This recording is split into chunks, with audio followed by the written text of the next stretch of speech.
nós terminamos o estudo do livro Revolução e Contra-Revolução. Primeira parte, segunda parte. Hoje é uma reunião que tem que prestar atenção porque é reunião doutrinária. Pós-graduação. São conceitos que é preciso nós termos claro. Se não tem o conceito, o doutor Plínio está falando, observa-se no fim da Idade Média uma crise de mentalidade que vai estar descrevendo. Agora a pessoa não sabe o que é mentalidade, o que ele está falando. Dr. Plínio, nesta série de 3 reuniões feitas para os mais velhos do grupo, depois que escreveu a RCR, ele está analisando, então, em profundidade, disse ele, o livro Revolução e Contra-Revolução. Mas por que chegou a isso, então? Que é muito interessante. Eu vou dizer, é muito interessante. Você está vendo aqui o preâmbulo, né, que ele as premissas que ele está colocando para a gente entender depois a análise que ele vai fazer. Também isso está na RCR. Os corações se desprendem gradualmente do amor ao sacrifício. A cavalaria que se torna amorosa, ele diz lá, sentimental também. A literatura reflete isso aí e, como consequência também, ele diz, entrou o excesso do luxo e a avidez dos lucros. Lembrando aqui as reuniões da RCR anterior, ele vai dizer, isso aí depois vai, pelos legistas, influenciar os príncipes e os reis no absolutismo. Eu acho que é o próximo slide. Ele também está falando de assim, mas vai pegar depois a nobreza. Isto que se passa no campo das doutrinas de caráter filosófico e religioso penetra também no campo político, através de uma nova doutrina, o absolutismo. Não há mais só a vaidade dos legistas que, em conhecer o direito romano, estar a par da cultura de Roma e querer imitá-la. Mas, então, há agora o orgulho dos reis, que queriam dominar pelo absolutismo. Aí você está vendo que a praga pegou aí. Bom. Então, portanto, isso aqui é depois de São Luís IX. Isso é depois de São Fernando de Castela, ele está tratando lá aquele Filipe o Belo, neto, né, de São Luís, né, quando páfia dele querendo nomear bispos e desentendeu-se com o Papa, e ainda, historicamente, isso ele mandou 2 sicários lá para esbofetear o Papa. Foi o Filipe o Belo também que sequestrou o Papa, não foi? Hein? Foi o Filipe o Belo que sequestrou. Filipe IV, Filipe o Belo. Que sequestrou o Papa, não foi? Fez o quê? Sequestrou o Papa? Levou Não, isso eu não tenho certeza. Prendeu, senhor. Prendeu, então, Chegou a prender? Então é isso. É exatamente, você tem razão. É isso, perfeitamente. Prendeu o Papa e esbofeteou ele. O Lona lá, que eu... Aí, veja que o doutor Plínio fala, esse homem é neto de São Luís. São Luís morreu em 1270. Esse homem aí, foi em 1303, né? 1300 e pouco, 1308. Pois é, está vendo? 30 anos depois, na cristandade, o rei de França. Bom, aí vem a pergunta. Qual foi o primórdio da Revolução? Qual o ponto de transição entre a era em que não havia revolução para a era revolucionária? Isso aqui é da maior utilidade. Porque, quer dizer, aconteceu isso. Agora, por que aconteceu? Ele está dizendo, bom, houve uma mudança de mentalidade, houve isso, houve aquilo outro. Ele está dizendo, não, tá bem. Ele vai dizer, tá bem, vamos. Se fosse possível prevenir a queda da Idade Média, o que deveria ter sido feito? É isso. Se for preciso prevenir a crise individual que cada um pode ter, como é que a gente faz? Se for preciso prevenir a decadência da Idade Média, como é que faz? Eu não sei, eu tive aí outro dia, conversa aí na mesa, e eu tinha lido comentário do Dr. Plínio, e que é o seguinte, o bem, metafisicamente, intrinsecamente, não está sujeito à lei da degradação. O mal, sim. O mal é um processo de putrefação. São sucessivas putrefações, mas o bem Mas que é isso? Então, a pessoa chega no alto da necessidade, é a hora que entendeu que ele vai precipitar para o inferno. Peraí, o bem só decai porque faltou a vigilância.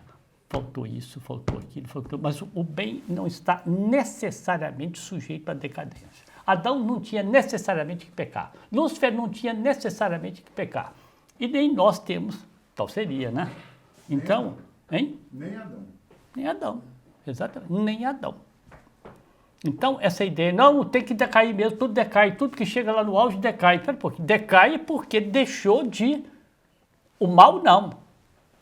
A primeira revolução apodrece e gera a segunda apodrece e gera a terceira apodrece, agora gera a quarta apodrece e gera o satanismo. É uma sucessão de podridões, não é? O que acontece nessa é quando chega no nível muito alto, a tendência é relaxar. Aliás, eu acho que, eu quase que mandei para o senhor Celso, essas são 3 reuniões. Porque é bom que a gente, que ouviu essas reuniões lá para trás, ouviu não, leu, nós não ouvimos, nós lemos, né? E que a gente possa recordar, e dentro da situação hoje, dessa contra-revolução, digamos, dessas inúmeras conversões nos meios jovens, é como ir os ajudando a. Isso aqui tudo é textual, não está com aspas, é tudo textual. No século XIII, podemos dizer, ela, quer dizer, tornou-se vitoriosa.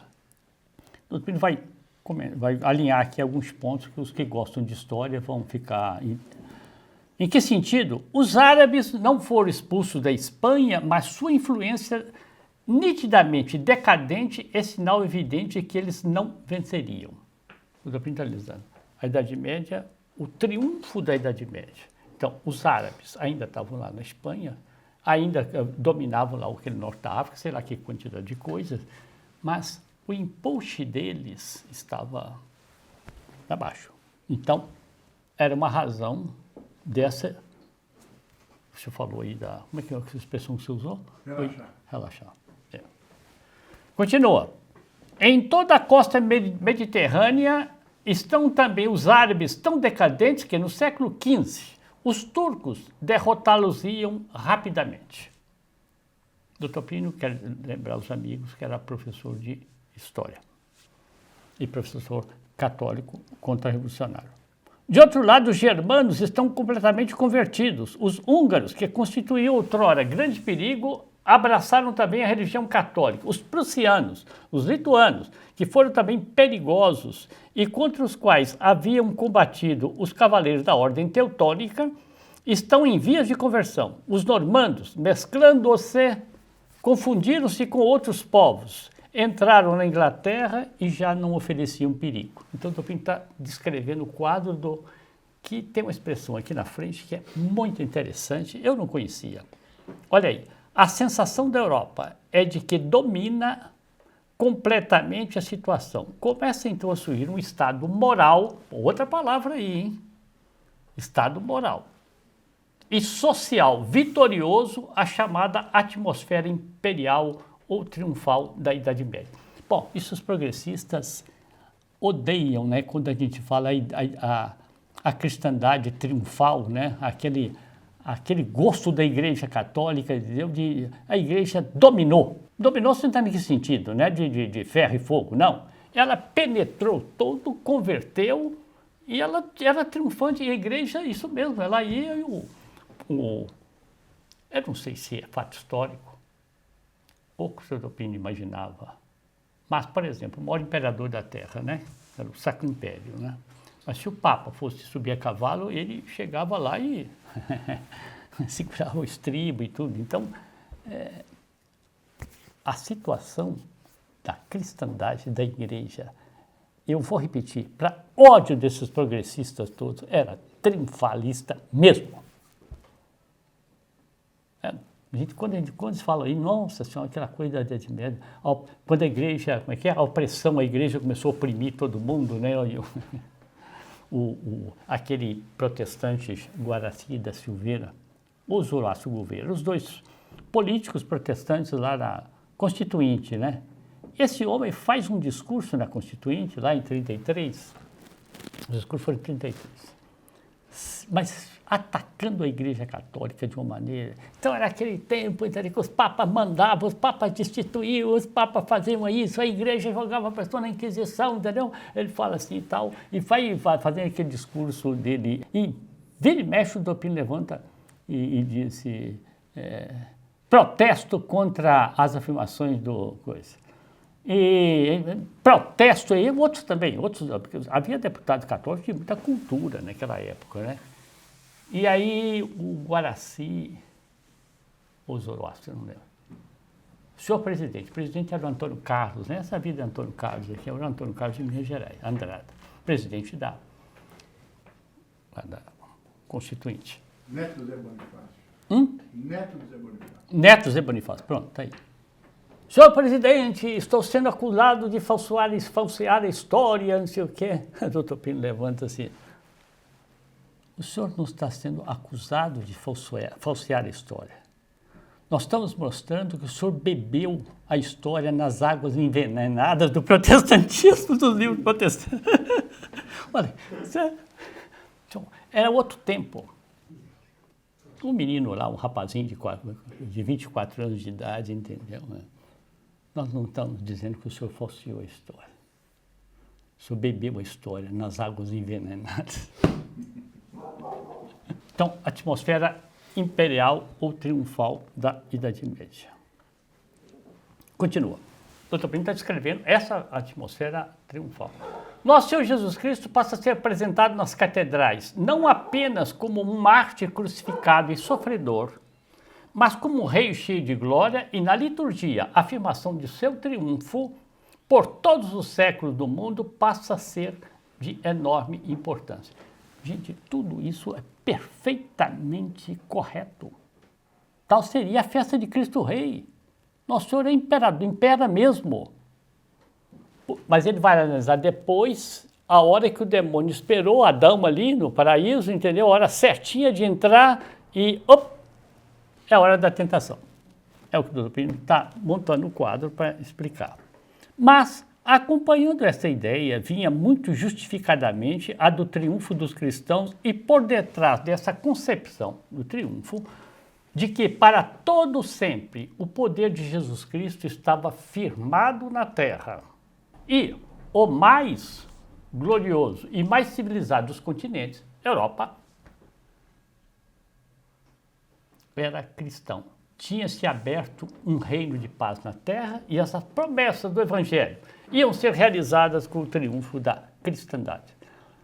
Eu não sei se eu estou conseguindo traduzir para os amigos aí, mas o quadro está descrito. É verdadeiro, hein? E nós temos que festejar isso aqui, porque isso aqui aconteceu.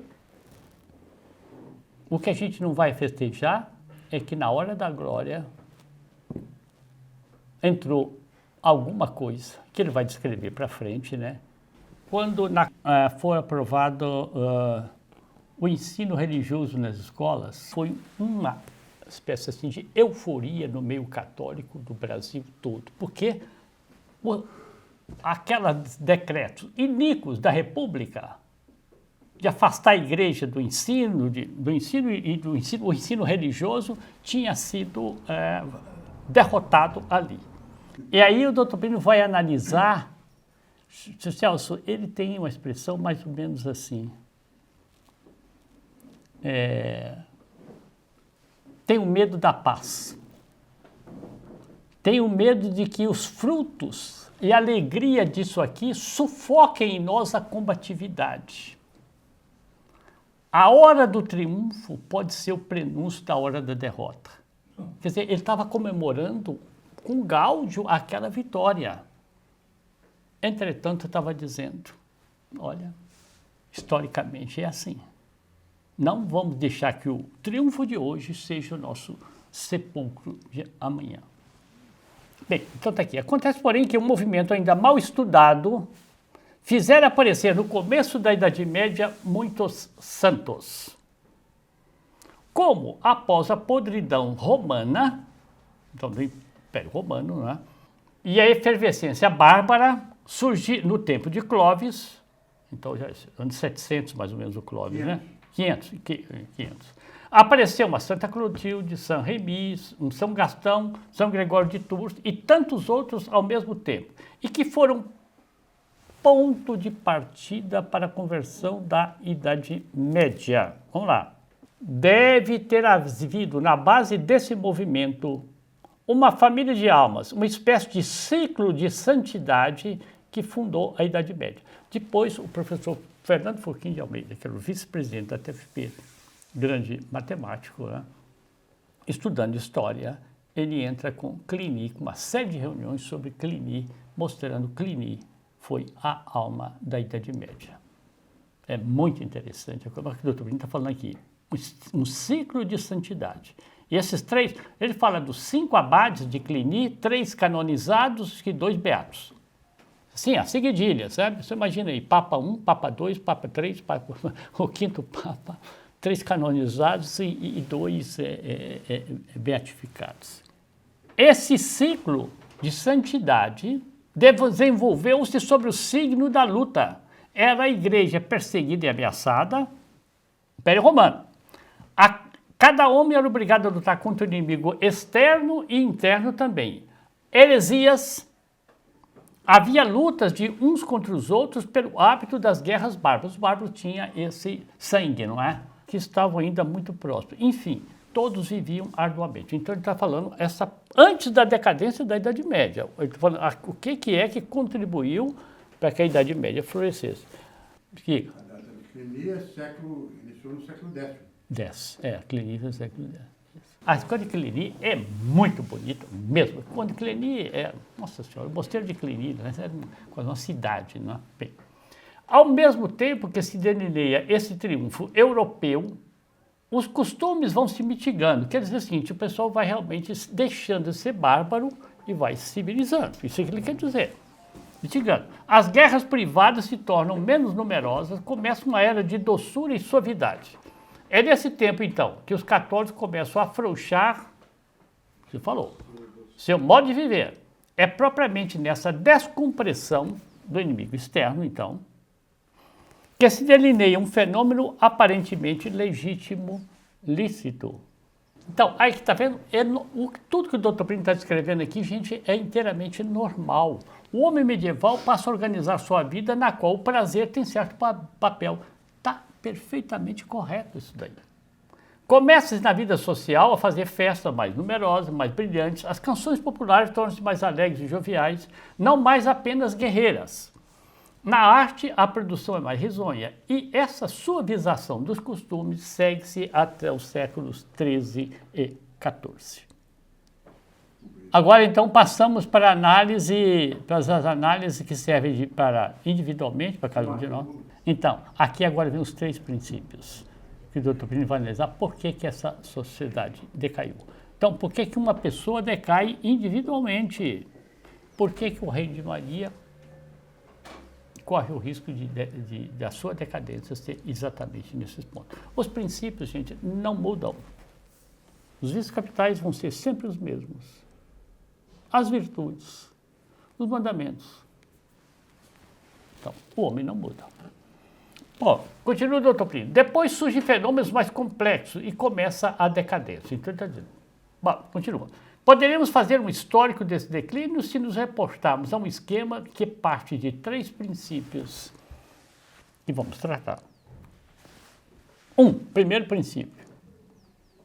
Nada de extremo, quer no sentido do bem, quer no sentido do mal, se faz repentinamente. É a mesma coisa. Não basta que o Marx tenha escrito o manifesto dele e aquilo vai explodir, não é? Tem que ter uma preparação. Ora, depois desse passo que descrevemos, a Europa se despenca numa crise gravíssima que não pode ter aparecido de repente. Ela teve seus primórdios muito discretos antes de se tornar tão grave. Este é um princípio de vida espiritual do qual não podemos abstrair. Gente, nem no ponto de vista individual. É assim. É a concessão que começa pequenininha e vai vindo. E quando essa concessão é na linha do vício capital da pessoa, aí não tem quem segurar. Nada de muito grande, né? Nemo subo, né? Fit, repenter, é isso? 2. Deu-se na Idade Média um fenômeno semelhante e muito importante para a nossa meditação, porque poderá dar-se no Reino de Maria no momento do triunfo sobre os inimigos da Igreja. Na Idade Média, para os católicos de fé muito intensa e de grande espírito de sacrifício, faltou algo muito profundo. Olha aqui, aceitavam a cruz e a carregavam garbosamente. Medieval era homem de batalha, mas não estavam compenetrados de um modo consciente e explícito de que a cruz não era na vida apenas uma contingência irremediável. Gente, a cruz é a vida inteira. A luta é a vida inteira. Bem, então olha aqui, o princípio é esse. A cruz não era na vida apenas uma contingência irremediável. Continua. Tratava-se de se organizarem dentro da vitória. Agora vem o conselho que o doutor Plínio está dando para nós. Agora, para nós lá na frente, para os que vierem depois de nós. Tratava-se de organizarem dentro da vitória com maior temor ainda do que quando na luta, percebendo que teriam dificuldades muito maiores para perseverar no período da descompressão do que na aprovação. Ou seja, quando a Idade Média estava enfrentando todas aquelas batalhas, ela tinha, claro, uma dificuldade de perseverança. Quando aquilo foi vencido, então ele falou, os árabes, os germanos, não sei o quê, a conversão dos lituanos, conversão disso, conversão daquilo, quando esses obstáculos externos ponderáveis foram vencidos, bom, chegou a hora da descompressão. Aí disse que chegou a hora de uma vigilância especializada. Deveria ter sido esta matéria para que os púlpitos ressoassem, os confessionários apertassem as cravelhas. Você sabe o que é cravelha, né? Para que todas as pessoas responsáveis pela vida espiritual da sociedade cristã se manifestassem insistentes. 2 pontos, olha aí. O perigo vem com a vitória, é exatamente esta hora do desfibramento. Então, o perigo vem com a vitória, exatamente esta hora do desfibramento. Acontece o seguinte, então está dizendo que então é melhor não ganhar? Não é isso.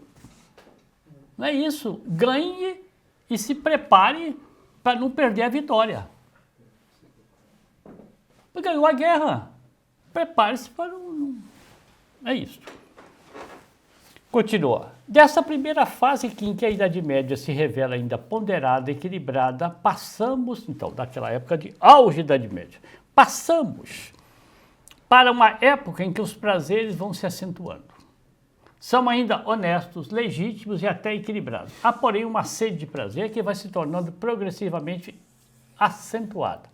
Numa terceira etapa, notamos que todo o corpo social da Idade Média já deteriorado. É uma espécie de febricitação, agitação, delírio que já define bem o século XV, fazendo com que muitas pessoas do tempo pensassem que o mundo ia acabar. Aí ele vai tratar aqui de São Vicente Ferrer. Quer dizer, aquilo começou a assustar as almas boas. Um pouquinho. Quem é que fez reação contra a Renascença?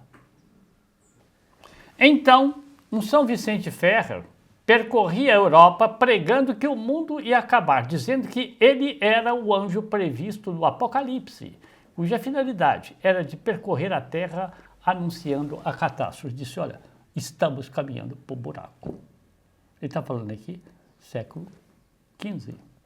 Entendeu? Ou seja, aqueles fatores que podiam preservar o cupim. Gente, olha, o cupim está comendo tudo. Ele está conservando o móvel, ele está com aparência, mas o cupim está carunchando tudo. Né? A areia, a argamassa com que nós fizemos as nossas casas, a gente não sabia, ela tinha lá um calcário, uma coisa qualquer. Você sabe que existe isso mesmo, né? Ela começa a esfarinhar, não sei qual é o produto químico. Então, isso que ele está dizendo. O prazer tem que existir, mas ele só que não pode dominar. Olha, o doutor Plínio é tão favorável ao refinamento, portanto, ao prazer legítimo, tão que seja na comida, o doutor Plínio está aí, na conversa, nos ambientes, na ornamentação da sede. Nunca foi calvinista e nem, nunca foi nada disso de nossa sede tem que ser pobrezinha, tudo meio que quer cair no pedaço. Nunca foi disso daí. Então, acontece. Portanto, esse prazer tem que existir. O homem não aguenta a vida sem isso, mas ele está falando diferente. É um culto ao prazer. Então, aquilo foi passando no meridiano, né? E foi entrando dentro em ânsia. O que acontece? Como é que você segura? Os filhos?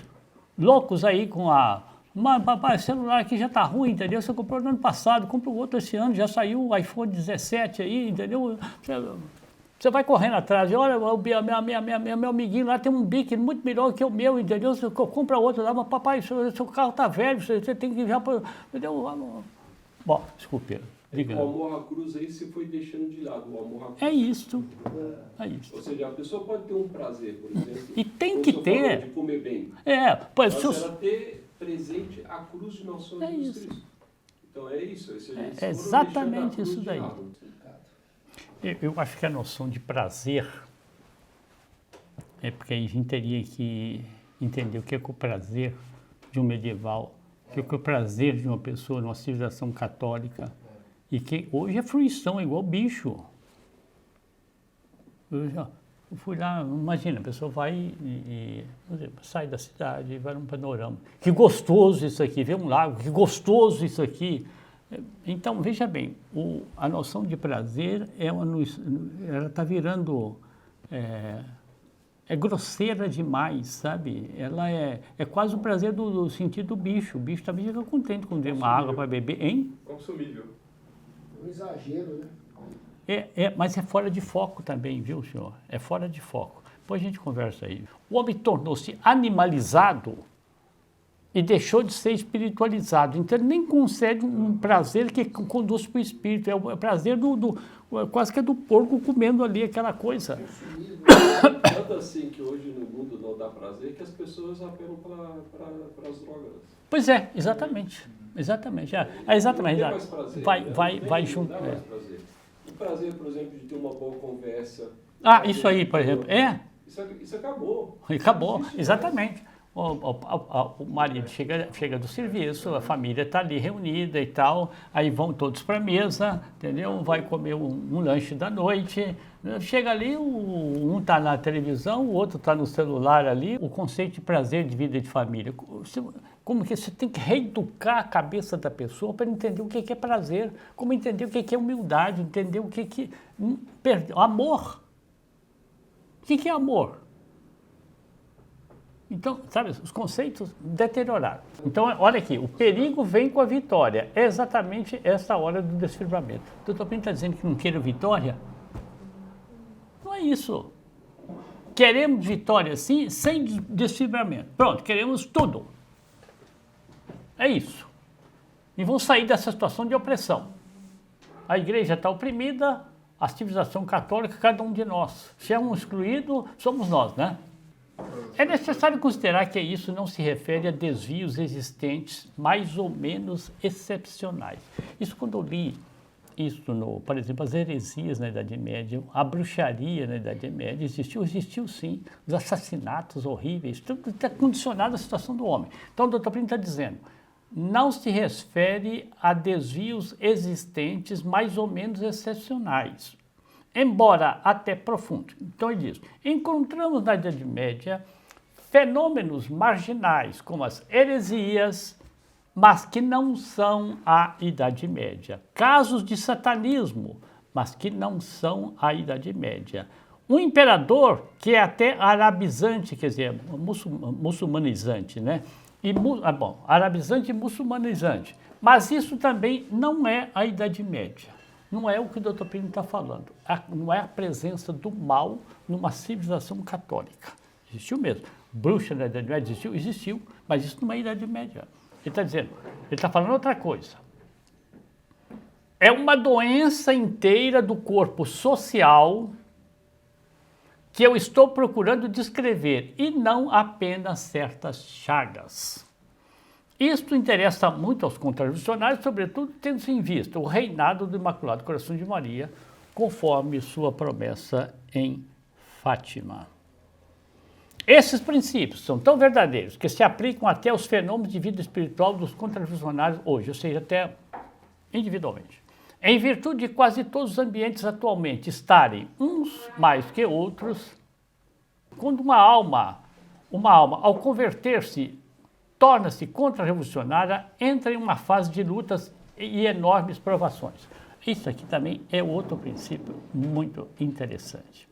Então a pessoa se converte, os jovens estão se convertendo e converte aí. Tem um amigo meu do interior aí, e que está falando das batalhas que eu enfrento aqui na minha cidade. Vou para a rua, Carola, olha, virou Carola, não sei o quê, quer dizer, um professor que está tomando atitudes contra-revolucionárias.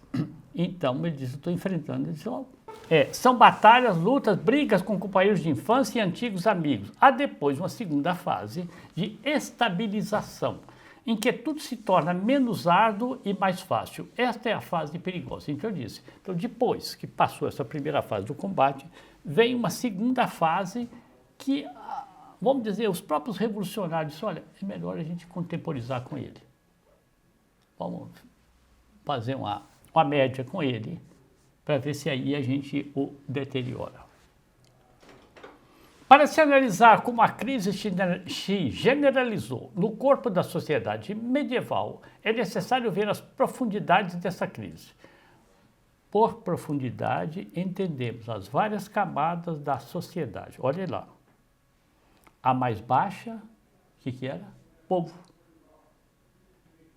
Seria a última profundidade, a mais elevada, as cortes. E acima das cortes, quem que estão? Claro. Que é a primeira classe da Idade Média. Estamos terminando, hein? Mas vocês vão ver aqui. Então eu dou de memória o que ele fala. Ele disse, a decadência da Idade Média não começou pelo povo.